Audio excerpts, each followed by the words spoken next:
on the Earth stays relatively constant, but its distribution in its three states may vary between its gas, liquid, and solid forms. Okay, but the amount overall usually stays pretty constant. Our carbon cycle is another global cycle that you'll see happening. Okay. If you remember from your freshman year, we've got a wide variety of ways here to add carbon to the atmosphere. Remember fossil fuel burning, respiration, cellular respiration, plants, animals, they all do cellular respiration. Decomposition leads to the release of carbon. So all of these things lead to the release of carbon. But we only had one process that pulls carbon out of the atmosphere, photosynthesis. And so one of the major ways that humans can have an impact on this carbon cycle is with deforestation. Okay? As we are destroying the forest and destroying the plants and the trees, we are messing with the balance of the carbon cycle because we don't have as many organisms doing photosynthesis. So we don't have as many organisms pulling carbon from the atmosphere. And then we are adding more by our constant burning of fossil fuels, which these things, this increase in carbon in the atmosphere is what many people contribute to global warming.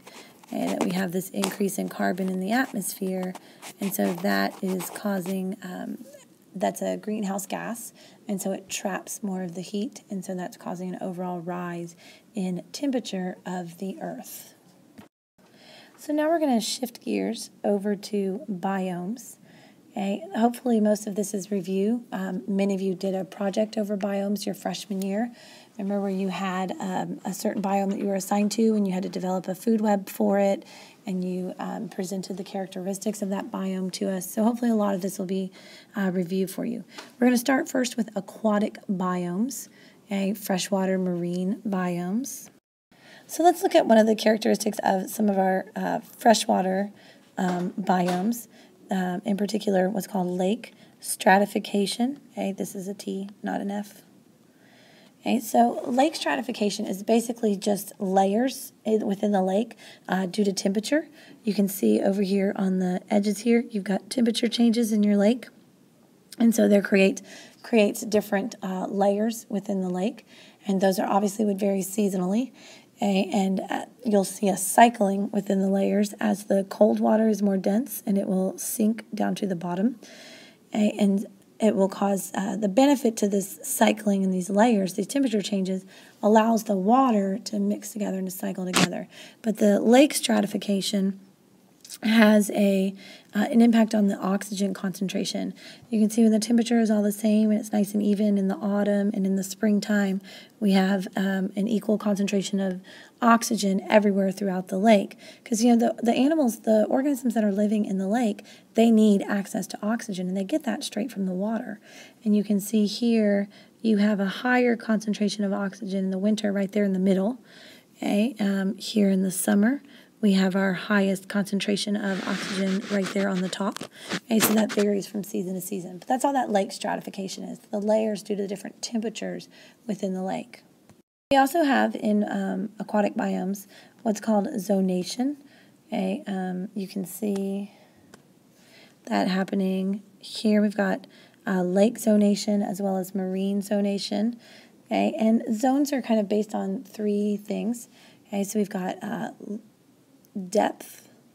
Okay, so how deep the zone is. Its distance from the shore. So depth, distance from shore, and the third thing that can define a zone would be sunlight penetration.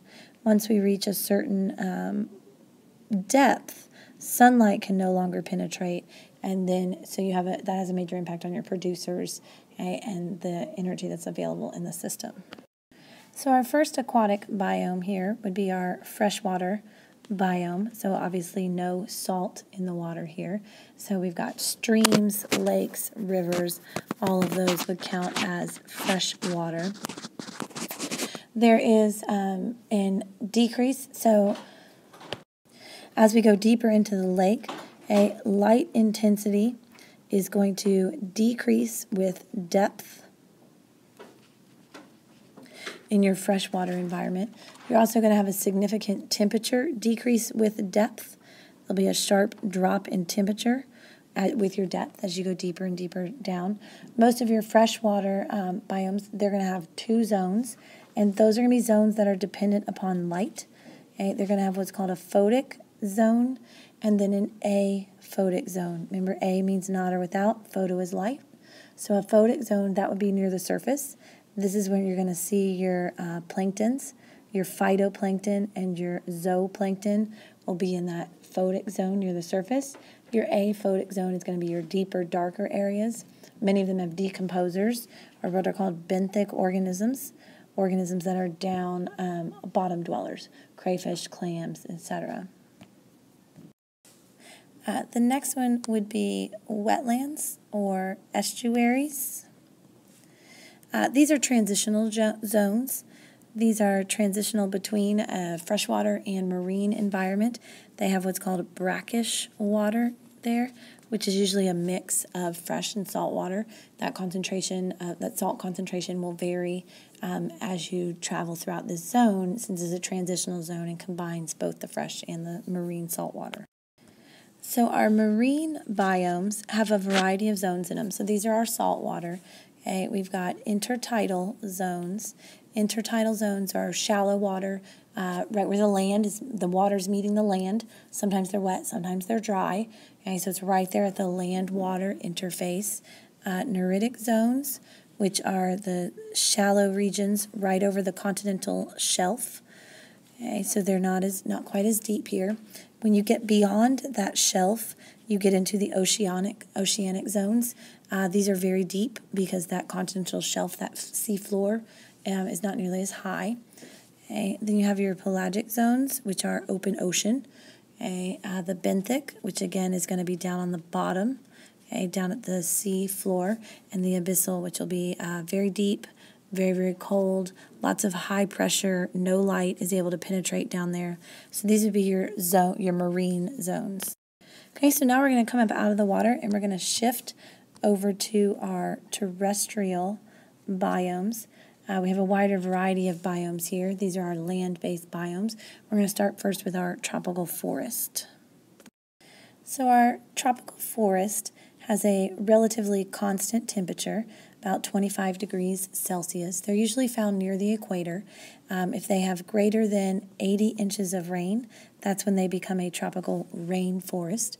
Okay? They have the greatest diversity of plants and animals, even though they have very poor nutrients in their soil. Remember from your freshman year, a lot of those nutrients get washed away. Okay? There's a lot of leaching of the nutrients. A lot of the animals here live in the trees. Okay? They're tree-dwelling animals. These have a lot of problem with destruction, okay? Which is having an impact on climate. Okay? As we pull all of these trees out of the ecosystems that are now no longer able to do photosynthesis. You can find these here, as you can see on the little map here. You can see them in South America, Central Africa, Southeast Asia has some tropical forest.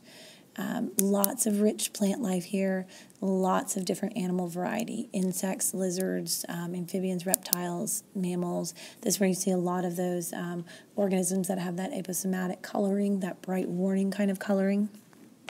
The next one is the savanna. The savanna basically has 3 seasons. It has a cool, dry season, a hot, dry season, and then a warm, wet season. The savanna is dominated by very large herbivores. You can see that in both of these pictures. There's wildebeest herds, some zebras. You can see the zebra herd here. So the dominant animal here is going to be large herbivores.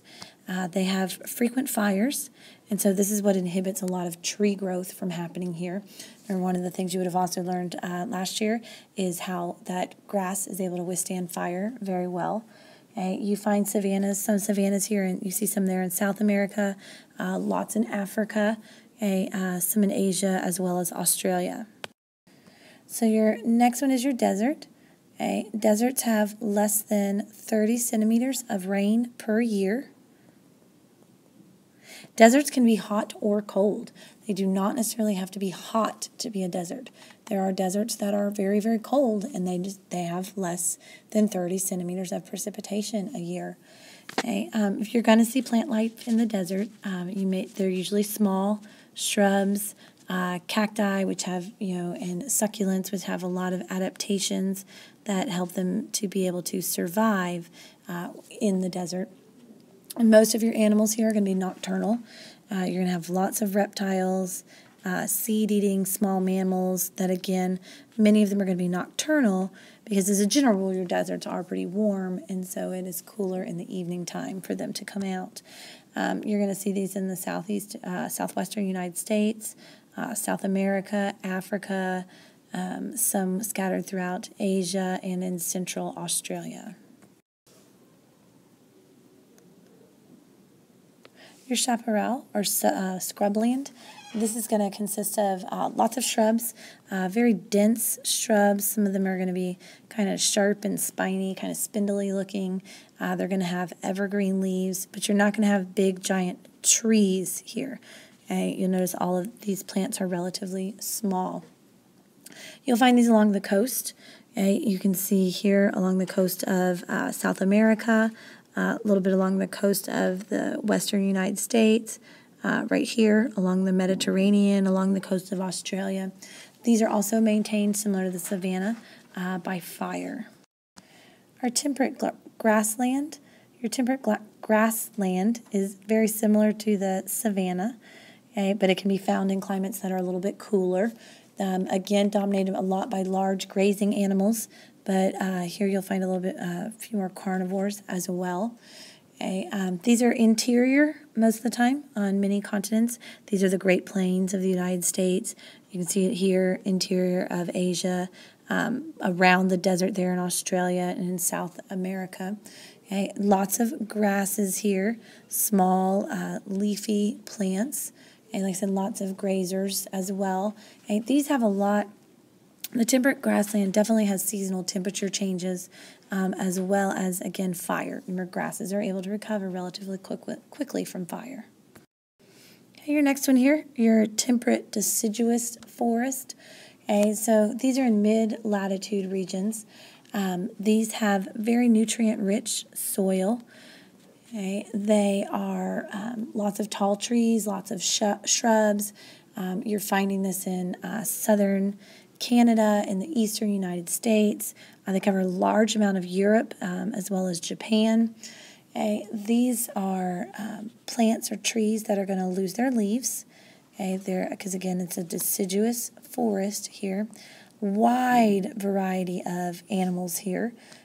Don't forget, remember, you've got your insects that you're taking into account here, as well as your larger mammals. These are having some issues with your temperate deciduous forest, but these are being cleared a lot for hunting and farming because they have very nutrient-rich soil. Next we've got our taiga. So your taiga is a coniferous, or sometimes called a boreal forest. I think that's what you guys saw some last year when or your freshman year when you were doing your projects. The precipitation that it usually does have is in the form of snow. It contains a lot of conifers. Conifers are things like spruce, fir, pine trees. The soil here is a little bit more acidic. These trees are not necessarily going to lose all their leaves. You see this going all across Canada here, Asia. There may be some, the soil may freeze in the winter time. You see a lot of large mammals here, bears, wolves, moose, elk. They have a long, very cold winter. The summer, though, will get warm enough that it will thaw the soil.